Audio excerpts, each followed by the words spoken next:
Welcome to our latest Book Reporter Talks To interview with our guest Raymond Khoury. Raymond and I met years ago, probably in 2006. I had to go back and look this back up. Oh yeah, when Templar came out. When Templar came out. And today we're going to be sitting and talking about his new book, Empire of Lies, which is so much fun to see the projection of your career, like, through these years and things like that. So, welcome. I'm going to start with our review last week. From our review, Ray Palin said, Khoury has managed to put together a novel that is a brilliant mix of speculative historical fiction with a dash of murder, mystery, crime, and sci-fi thrown in. Is that a good assessment of what happens in the book? And some cooking. And some cooking. And something else just to throw in there as well.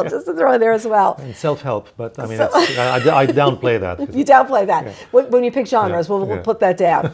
So it's being compared to The Man in High Castle, Fatherland, and Underground Airlines, which is very high praise indeed. So did you see that when you were going in? Did you, there's a vision for you of what you were going to set out to write? Well, I came up, the story I came up with was an alternate reality story. So it was kind of easier to define.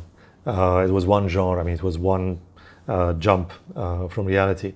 But it quickly evolved into a story that, particularly because I write thrillers and I felt it was lacking a driver for the suspense, and I came up with the idea of a time traveler someone from our world, rather than an alternate history that happens in the past, because of whatever reasons, history, something didn't happen the way it happened in our world. I thought, what if someone from our world went back and made that change? So it becomes a time travel and an alternate history, which made it so much bigger. So yeah, from the onset, I thought this is a huge concept. Concept. It was a huge concept to be able to play with. When you were doing it, did you actually plot and outline it, or did you just start free writing? I couldn't start writing because it needed a ton of research. I always research a lot, but this book had way more research for various reasons. I knew nothing about the Ottoman Empire. For me, the interesting thing was, what if Western Europe today had evolved under Islamic rule for the last 300 years? So rather than kind of the political debates about the refugee, the rise in refugees coming from the east, so what if actually Western Europe was under Ottoman rule? And the jumping point of this was, under Islamic rule, the obvious one was for it to be under Ottoman rule, because the Ottoman Empire did survive for 500 years. I didn't realize until I started doing some research after reading the book that it survived till World War I. Yes. I had no idea that obviously I missed that in history class, that the Ottomans were around till after World War I. From the 1450 to 1922. That's a very long-lived empire. And so you started with the speculative of what if? So it's what if the world was reshaped, and what if the world was really shape-shift, because it would be exactly what happened. I'm not as sharp as history, so when you started studying the history and you did the research, how long did you spend on doing that, just learning about what the world was like then? I'd say the research component of this book was way over a year. Probably closer to 2 years than 1 year, because there were various areas I had to research. One was, what is the history of the Ottoman Empire? How was life under? How did they evolve? But then, in thinking about what if it had lasted to today, which might not seem like such a long leap from the end of World War I, 1920 to today, it's 100 years. Actually, I couldn't use the last 300 years of their history, because from around the time of the critical event in the book, which is the siege of Vienna, which the Ottomans besieged Vienna for a whole summer. They bombed it, they dug tunnels and put mines under the walls to bring them down, and they were actually 1 day away from storming in. So they didn't. It was September 11th, actually. Yes, I remember it was like September 11th, and they didn't do that, and what they did the next day? The next day, they didn't have time to blow up, because the next day the Christian army rode in, and that was the beginning of the end of the Ottoman Empire. I wonder if it's a tie-in for the September 11th event. It is. It is the tie-in, yeah. Wow. So that's, there's a reason for that date. So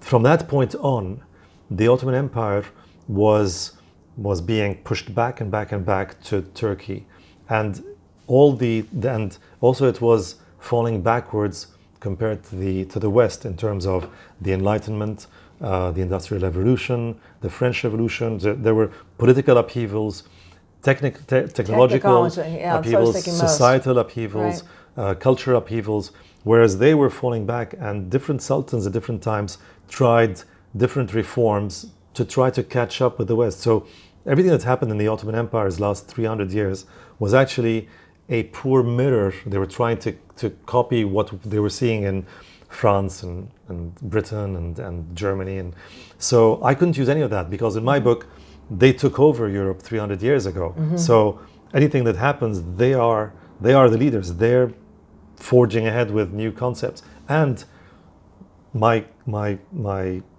big bad, if you like, who goes back in time, in order to make this happen, knows that things like the Enlightenment, things like the rise of nationalist thinking, the rise of the concept of democracy, of overthrowing monarchies, these are all things that are going to threaten a sultan, the things that are going to threaten absolute rule.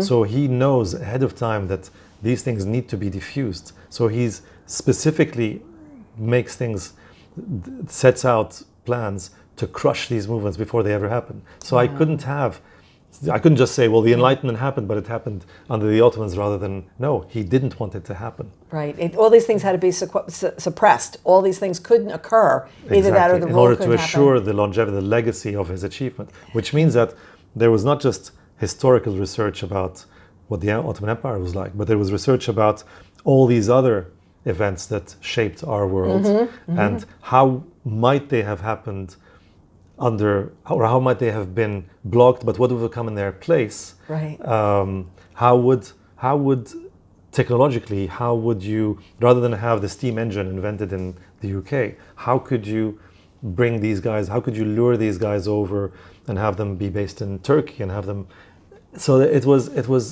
an amazing. It is like rethinking writer. every single thing and moving it to another part of the world and having the expertise be there, the landscape be there, everything be there to be able to have it to work. So when you're in school, did you like studying history?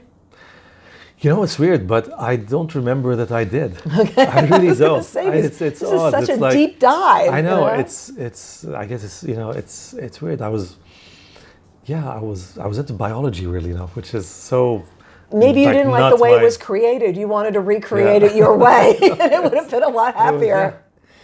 You know, there's such a fear of Islam in Western society today, and there's been for centuries. I mean, there's been for a long time of, what's going to go on.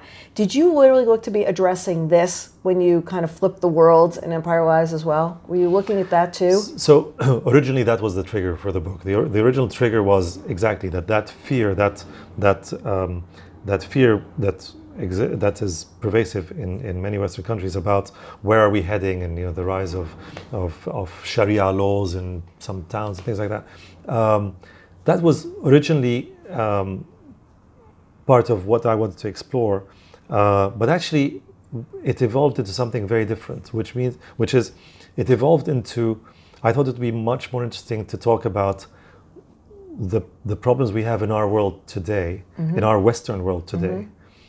Through this mirror, through this kind of bizarro world. So I was interested in actually much more important, because I don't think that that's a real threat to our lives at all. I think it's a very, very minor. If you look at the numbers, if you look at it's a tiny. I think there are much. Right. There are other things to worry about. Bigger issues. I think worrying about the crumbling of democracy, worrying about the crumbling of truth, about ethics in politics, about rights, about human rights, about environmental rights. These things are way more important for me than are we going to have Sharia law in some little mosque somewhere where it's illegal, and so the book became about a reflection of our world through this Ottoman world. So you read it and you go, God, this Ottoman world it's nasty. The things that happen, actually, everything that happens in the book exists in our lives. Right. It exists in our world right now. Right. But there are things that exist, whether they're here in the U.S., in Russia, in China, in Turkey, in Israel, in Brazil, in all kinds of countries. I took elements of current events that are, so any law I talk about in the book, Law 295, which says that if you do that, that's illegal, or if you insult whatever, you're throwing. That's insane, but that exists. It's a law. It's a law someplace, and you It's just put it all together in one place. Yeah. And it is really interesting to think if the world had been reshaped, if this didn't happen, if that didn't happen, if we threw the whole world up, like what would? And there are these fears of things, but they're almost unnatural fears because people are people. And they see people as a group instead of as individuals. Meanwhile, if you sit down with an individual, there's a whole different conversation going on. A couple of years ago, right after, more years ago than that actually, after 9/11, we actually sat down with Bruce Feiler, and he talked about how Abraham is the same in all three religions. And we sat and had this really interesting discussion. I remember HarperCollins put it together, and there was an imam there, there was a minister there, and there was a rabbi. And we had the most interesting conversation that evening about religion because it was like a level playing field. And we were just talking about through the eyes of this one person. And it was fascinating because they're different factions, but we were all sitting on common ground.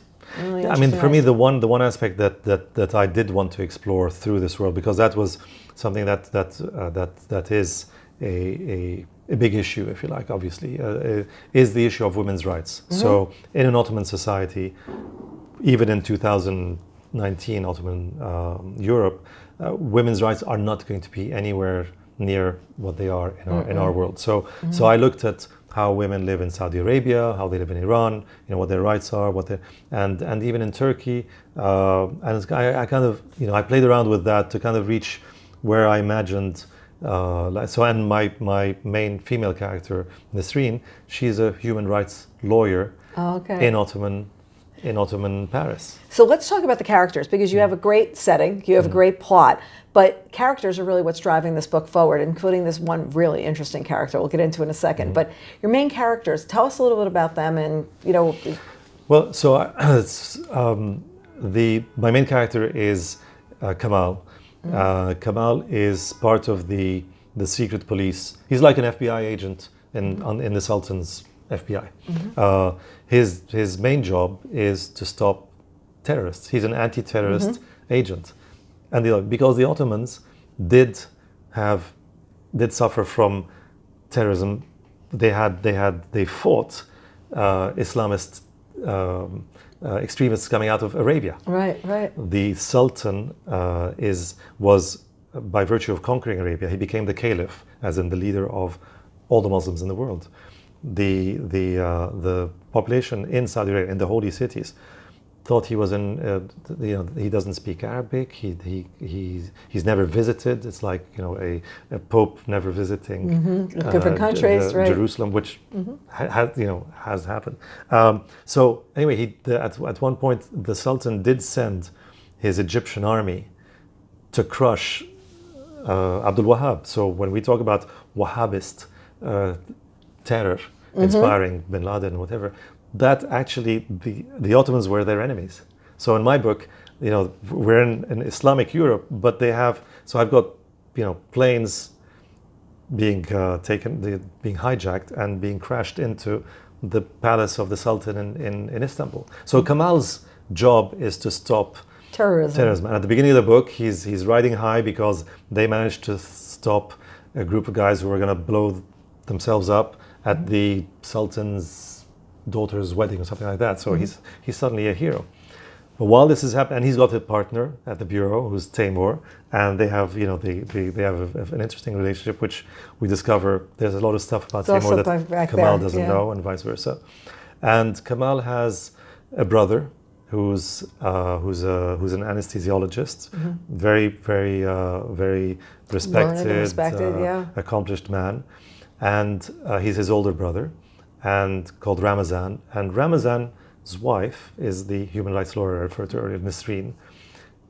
Kamal has always been in love with Nesrine, but because it's a world of arranged marriages, and although they played together as kids, when it came time to get married, the older brother got her, and neither of them were able to voice anything against that. So he's lived his life in very respectfully watching the impossible love of his life, having a wonderful family life with her husband and her two kids. Although the unrequited love is from her side as well. So that's Those are our main. That's your cast of characters. That's our to main. start. Yeah, those are the people we're.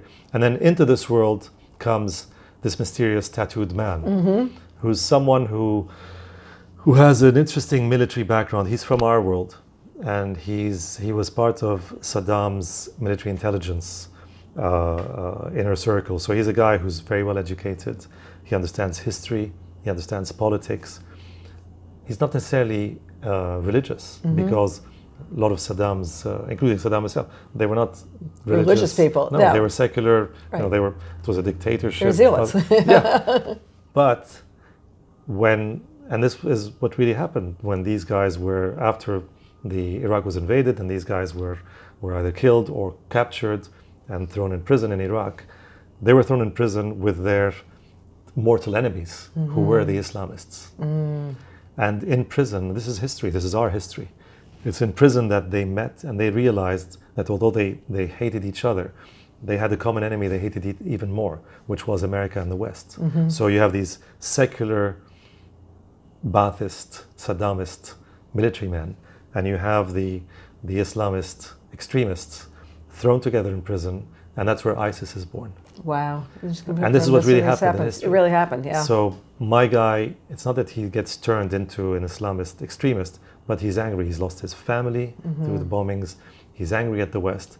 And when he comes out, because they were either they escaped or they were freed from prison, because there were 20 of them to keep. There was no point in keeping them. He goes on a bit of a vendetta, and when he figures out, you can twist things. The big twist in the book, he decides he's going to use it to change the world, to get his revenge. To suit his revenge. It was interesting during. There was a book called The Photographer. Brilliant graphic novel that came out a couple of years ago, more than a couple of years ago at this point. And it was really about this photographer who traveled with Doctors Without Borders in Afghanistan. And one of the doctors, when they came back, went to Washington and met and said, I just want you to know there's this guy that we're funding over there, we're bringing guns, his name's Osama bin Laden, and he is not a friend of the country. And you don't see it, and you are giving him guns, and you are giving him whatever, but you are being played. And it was really interesting that this, after 9/11, this comes out, that this woman had gone and said, I'm looking in his eyes, and it's not what we want to be seeing back and forth. It was very, very interesting. So do you, when I was looking at the tattoo man, because he has a number of clues that are hidden on him. So I don't know if you remember that show Prison Break, where they had the tattoos all over his body of how to break out of the prison. And I was thinking of that. I used to love that show, that especially show. the first couple of seasons were really great. Yeah. I've forgotten that, but yes, I guess, I totally remember that he had the tattoos to get try to get his brother out of prison. He'd had tattooed on his body the whole map of how he was going to get it out. Well, for me, it came by, the thing about time travel doesn't exist. So when you create it, you have to create your own set of rules. And for me, there were two big rules that I established. Like, this is my version of it. One is, it's been used before. I mean, you've seen it in Terminator. We've all seen Arnold Schwarzenegger land somewhere butt naked. Right, exactly. And he runs butt naked. Because you can't take anything physical with you. Right. Because if you can, then you can take anything. You can take weapons. You can take a laptop. You can take, all the information you need in that world. You can take, or whatever weapon you want to take with you.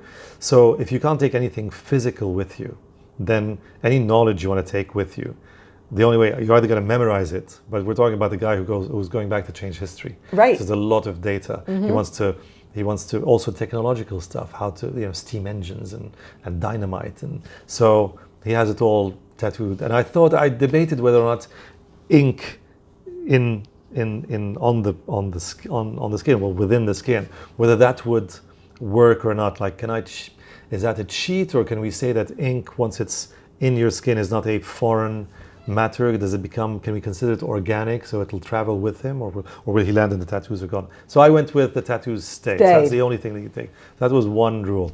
So the other rule is that you cannot jump to anywhere where you already exist. Oh, okay. Because for me that was always hokey. Like, I remember in Back to the Future, where Marty comes back and he's watching himself running around with Doc, who are trying to stop Doc from getting shot by the Libyan guys in that movie. So I was like, how can they both coexist? It just doesn't make. So I thought, okay, my rule is you cannot jump to anywhere where you physically exist. You can jump to the future because you're not physically there. Mm-hmm. You can jump to before you were born. Mm-hmm.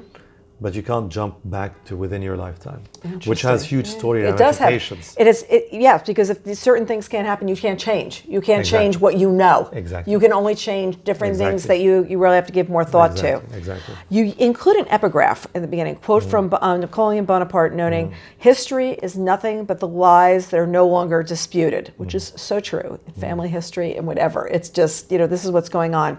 Lots of food for thought. Was that quote something you found before you started writing or after you were doing this? No, it was during my research, and something like that comes up and you immediately think, wow, I mean this comes to it speaks to the heart of the story. Because it's just whatever anybody remembers. It's only you remember through your lens too. You don't remember through the whole big lens. You only remember from what you know. It's like history is written by the victors, right? Mm-hmm. I mean, there's the version we know because the people who won suppressed everything else and kept what. And there was nothing ever good on the other side. There was nothing ever good that they were sitting and talking about. Which is kind of where the title came from. So I thought Empire of Lies is nicely related to that quote, and it kind of speaks to our world as well, to what's going on in our world. But it's interesting. That's not the title in the UK.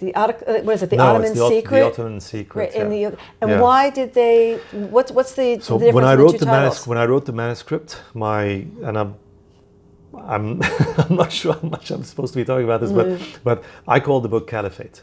Okay. Because for me, it's a caliphate, and it's anyway. I remember you telling me that was the title. Yeah, and I know what you're talking about. And we have extremely collectible bound manuscripts of that Caliphate, which I may put on eBay sometimes. I may have an e-copy of that someplace. Yes. No, I'll get you a physical. I remember you telling me this. Yes, I remember that. But both my British and my US publishers, who are different publishers, the sales and marketing teams felt that it wasn't a commercial title, a good title. I didn't call them either. Because I was like, right, I'm not quite understanding. Because sometimes when you see a title, you have to have a vision of what it is, and I wasn't seeing it there. Well, okay. But for me, Caliphate was the most popular podcast. One of the most popular podcasts of the last couple of years is the New York Times Caliphate podcast. It has over 2 million downloads. So, and it's been in the news, We're with visionary. We're visionary on that. So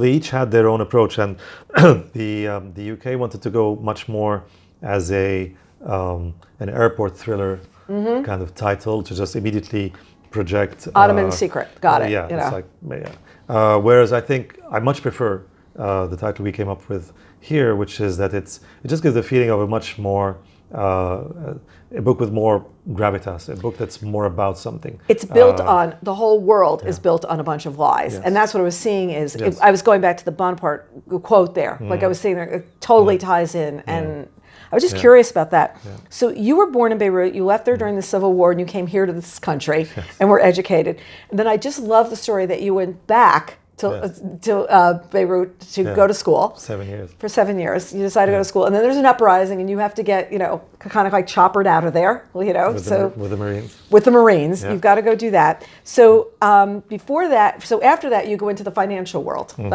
Actually, when you were studying, you studied architecture. I'm an architect, yeah. And I think that the architecture part of your brain and the organization part of your brain that goes into building a world and building a building comes in, and I did not know that about you. I totally missed, but it comes into because the architecture here is of the world besides just of buildings. Yet whatever you're describing here is through the eyes of an architect or someone who studied that, because the buildings are not falling down. Let's put it that way. Yes. They're going to come down if somebody hits them, but it's not the same thing.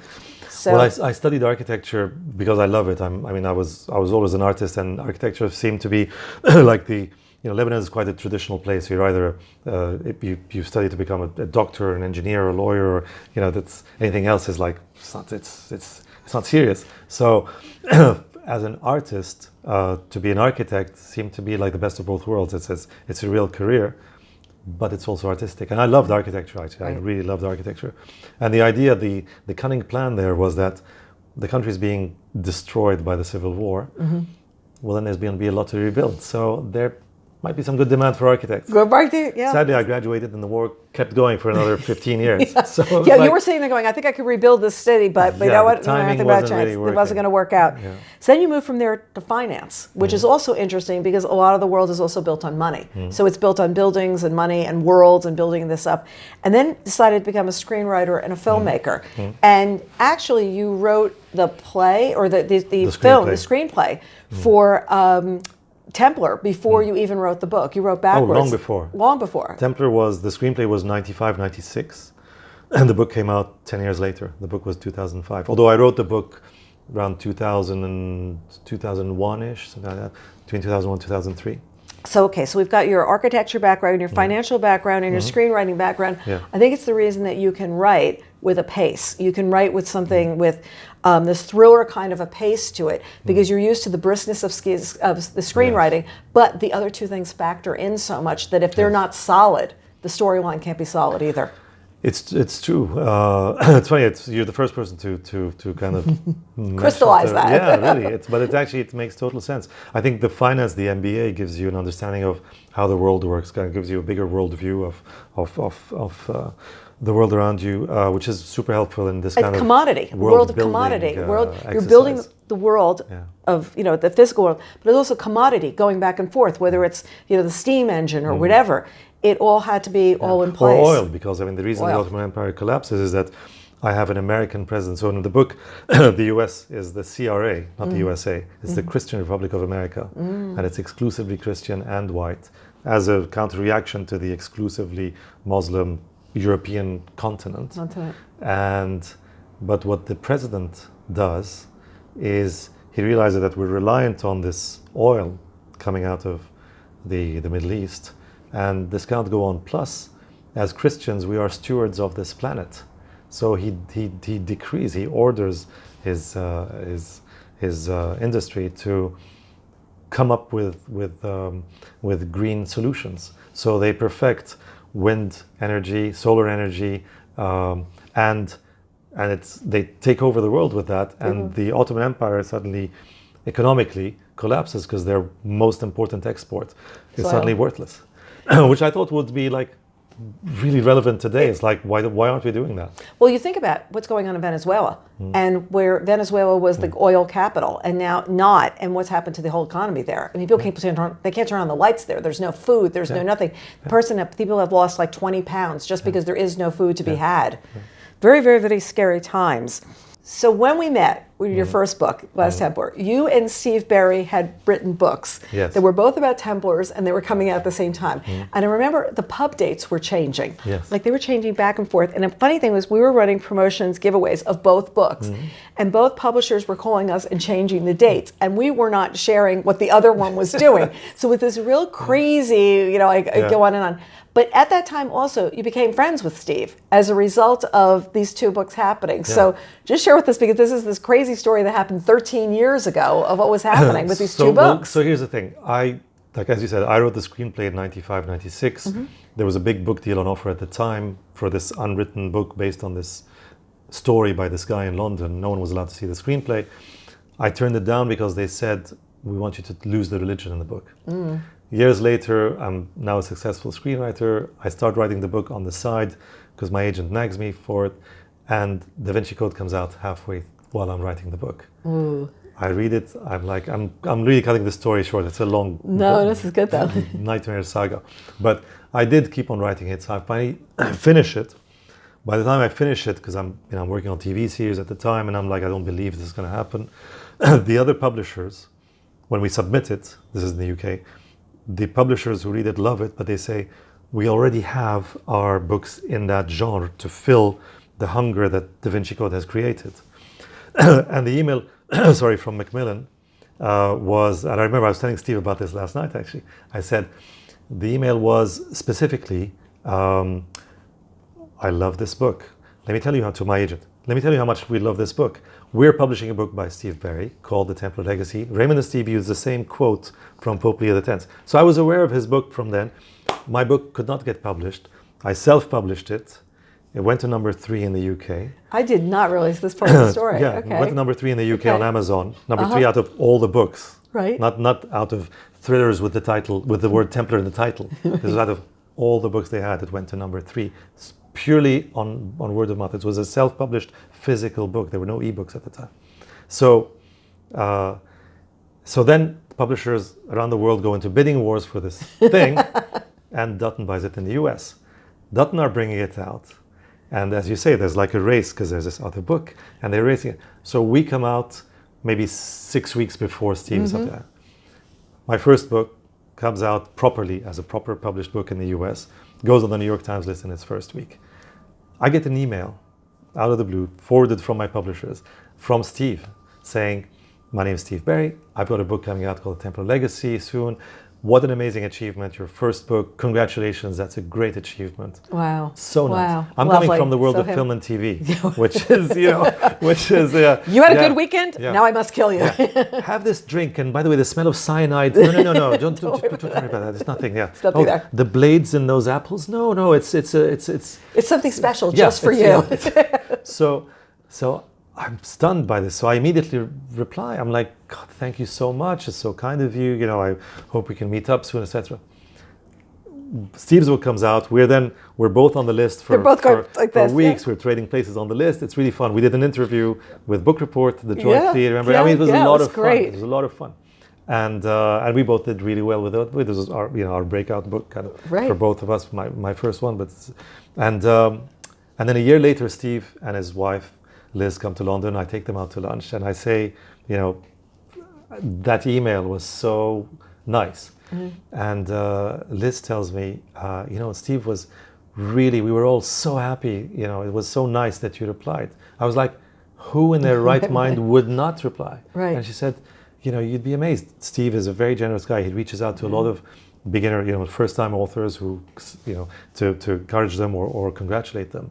And you'd be amazed at how many times and actually, I mean, the book world I discovered is so much of a delightful world to work in. It's a club. It's a really good club to be in. And we all Right. help each other out. We give each other, Nothing like screenwriting. exactly. Right. A world of difference.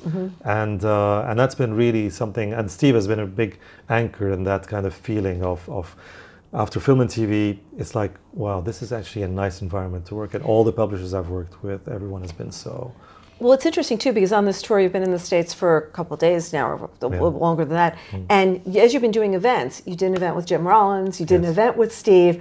How much fun is it to connect with other writers and have them interview you as you're at these bookstores? For me, it's the best time, because as a writer, it's such a solitary business. I'm alone. I do my own research. I'm literally in my office, just day in day. I mean, it's ending. This thing is like a 2-3 year project, so it's solitary. Right. You're communicating with people for work, or for people in your world. Yeah. If you're working on a TV show, there's life around you. There are directors and actors. There are read-throughs. There's you're going on set. Although you're avoiding it because you don't want inevitably the director coming up and going, these lines, and then the actors are coming up. Can we change? And are you really going to kill me? Are you really going to kill me? Because I've got kids I got to send to school. I really don't want to be killed off.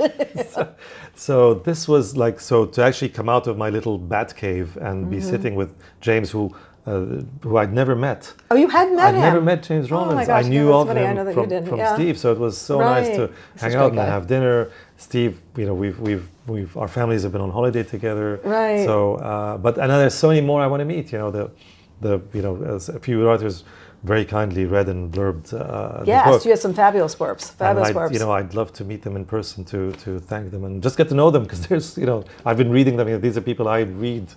Yeah, it's like you're a fan of the genre as much as you are a writer within the genre, and it makes it really fun. Yeah, people always talk about the camaraderie and how much that completely means to them. That's and I think it's such a big deal in this business, because so many businesses aren't like that. The other thing too is writing is solitary. A number of people I know have written on shows, like when Megan Abbott was writing on The Deuce. I remember afterwards, I forgot who was the writer on the show, that said to her, "And now you're going to go home and write your book by yourself." And you've been sitting at a writer table. And I remember even George Pelecanos and I'm trying to remember who the other author was. Somebody else that said they were working on a big show, and it was somebody was the general contractor, and everybody else they were working on the wire, and somebody just paints the trim, and somebody just does the window trim, and somebody just does this. You had your specific They're the little roles. subcontractors to the overall building. Right. Yeah. There's one author I know who writes great chase scenes, and he's hired just to write the chase. Like, just because you do a really good job of that. Whereas when you're doing your book, you're doing the chase, you're doing the setup scene, you're doing the fight scene, you're doing everything yourself. But also, you're doing it your way. Yes. You don't have to have any kind of massaging of maybe we could do this. Well, let's talk about. Although you know instinctively, it's not the way you'd like to go, but you have to engage and politically just keep trying it. Keep trying. Even if you're going to paint yourself into a corner, you almost have to paint yourself in the corner to get out and get the book going in a different direction and going a different way. What I really want to do with this now is to get it done as a TV show. Well, that'd be great. So, and with streaming being so big these days, it's a completely different world from when you were writing back in 2006. I mean, it's the quality of streaming that is out there right now. We're in a golden age of TV. We really are. And I'm a big fan. I mean, I watch so much stuff. Might as well be writing some of it. But yeah, exactly. So I see this as 10 episodes, 8 episodes, 10 episodes and book 2 would be season 2. And they all come out the same week, so somebody can just sit there and watch it at the same time, which is the beauty of, a lot of this is just sitting down and watching. Roland Wood Barkley said he remembered meeting me and we were talking about 24, and he goes, this is a woman who can waste as much time as I do. We're having a whole conversation about Jack Bauer. But even the prison break things, these little kind of references, but it's a lot of pulp culture is infusing what's going on in so much of the marketplace right now. But streaming is, people are sitting down on a weekend, and it's more like, I'm still trying to find what's good. Like, I reach out to friends of what should I be watching, because some of the stuff that's really popular, it's not resonating with me. It's not catching me. But then there's other stuff that I'm finding that's amazing. Peaky Blinders. Okay, all right, Peaky Blinders. That's what. But I think TV nowadays is. I mean, it's right. I read this all the time that it is the leading art form in terms of our cultural world at the moment. TV is where it's at. It's more influential than books, perhaps, than I don't go to the movies. I don't go. I mean, they're always at the wrong times. I'll go see Avengers Endgame because I want to see it on a big screen. But otherwise, when you're watching a show, a 10-hour show, you're so engaged. I mean, the characters, the world is so much richer than you can possibly get away with in 2 hours, which is why the Avengers story is actually across 22 movies. Right, it's going to be a much bigger story to tell. It's a streaming movie. the Bosch series always drops in April, and my husband always goes to the track, and he instructs BMW instructors. So he goes to the track, and I'm never disappointed when he goes that weekend because I just sit and watch the whole thing. I love and he says, Bosch. "You weren't upset when I left this weekend," and I was like, "Because I just sat and streamed the whole time." I'm a big fan. Big fan of that. Well, this has been a pleasure. You have to come back more often because we always have a good time. And true. I can't believe, I had to really go back and look and see it was 2006 because I remember corresponding, doing the interview questions with you back then. Yes. So it's always a pleasure. So please come back soon. Thank you. Write quicker. Yes. And if there's a TV thing, I'd really like to be at the premiere. Thanks so much for joining us. Thank you so much for everything all over the years. It's been so much fun. So much fun. Such a pleasure. Yeah. Thanks to all our viewers and our listeners, and we look forward to seeing you next time on Bookreporter Talks To.